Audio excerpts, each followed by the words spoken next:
Hi అందరికీ, ఎలా ఉన్నారు? నేనైతే చాలా హ్యాపీగా ఉన్నా. ఎందుకు అనుకుంటున్నారా? మరి చూసేయండి చిన్ని వ్లాగ్. లాంగ్ వీకెండ్ వచ్చింది కదండి, ఉగాది, రంజాన్. మరి మన ఐటీ ఎంప్లాయీస్ ఖాళీగా కూర్చుంటామా? వచ్చిందే ఛాన్స్, వాడేసుకోవాలి. సో అలా ఫ్రెండ్స్తో కలిసి తిరుమలకి స్టార్ట్ అయ్యాం. బెంగళూరులో 3కి స్టార్ట్ అయితే తిరుపతికి వెళ్ళేసరికి 8:30 అయింది. బాగా ఆకలేస్తుంది, ఏదో ఒకటి తిందామనే టైంకి ఫ్రెండ్ వేడి వేడిగా పన్నీర్ మండి తీసుకొచ్చింది. కంతే ఫుల్గా తినేసి 2 అవర్స్ రెస్ట్ తీసుకుని బస్టాండ్ ఆపోజిట్లో ఉన్న శ్రీనివాసం కాంప్లెక్స్కి చేరుకున్నాం. SSD tokens సంపాదించాం.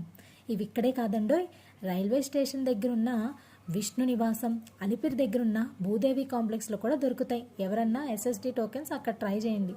ఇక ఇంటికి వచ్చేసి ఫ్రెష్ అయిపోయి ఎర్లీ మార్నింగే అలిపిరికి స్టార్ట్ అయిపోయాము.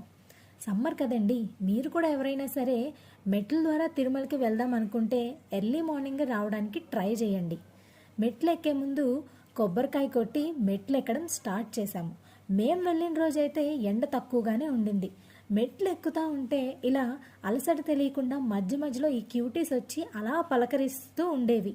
వీటిని చూస్తూ ఫైనల్లీ హ్యాపీగా 3.5 అవర్స్లో కొండ ఎక్కేసాము. ఇక రూమ్స్కి వెళ్ళి ఫ్రెష్ అయ్యి ఒకళ్ళ తర్వాత ఒకళ్ళు అందరం రెడీ అయిపోయి వరాహస్వామి దర్శనానికి గుడికి వెళ్ళాము. స్వామివారి దర్శనానికన్నా ముందు వరాహస్వామి దర్శనం చేసుకుంటే మంచిదంట. వరాహస్వామి దర్శనానంతరం స్వామివారి దర్శనానికి క్యూ లైన్లోకి వెళ్ళిపోయాము.